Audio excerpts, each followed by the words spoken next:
Habari ndugu zangu, kuna neno limekuwa linasikika sana, Gen Z. Wengi ulitamka ila wachache wanaelewa maana yake. Leo napenda nikwambie maana ya Gen Z.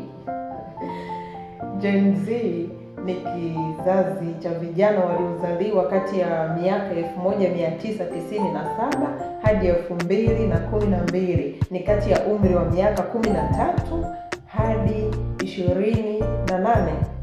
Kizazi hiki tunaita Gen Z, ni kifupi kirefu tunasema Generation Z. Ina maana huko nyuma kuna muendelezo, hii ni muendelezo wa vizazi vingine. Nyuma kuna Generation X, kuna Generation Y. 1997 kushuka chini tunaita Generation Y. Mimi ni Generation Y.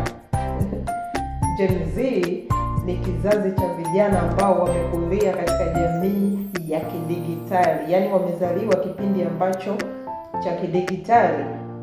Kwao mitandao ya kijamii, platforms za mitandao ya kijamii kama Facebook, Instagram, TikTok, YouTube, internet kwao ni jambo la kawaida kabisa, si mjanja. Kwao ni jambo la kawaida, na sauti yao kubwa Gen Z ni mitandaoni.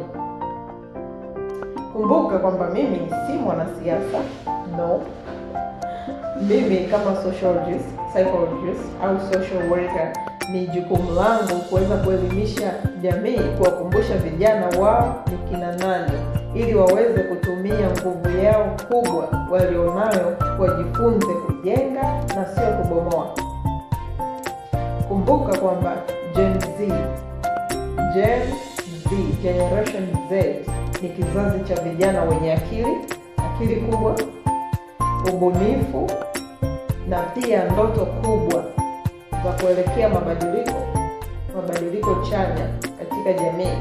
Kwa hiyo sisi kama jamii hatupaswi kuwalaumu Gen Z. Tunapaswa kuelekeza, tunapaswa kushirikiana nao katika kutumia rasilimali tulizonazo kuweza kuleta mabadiliko chanya katika nchi yetu.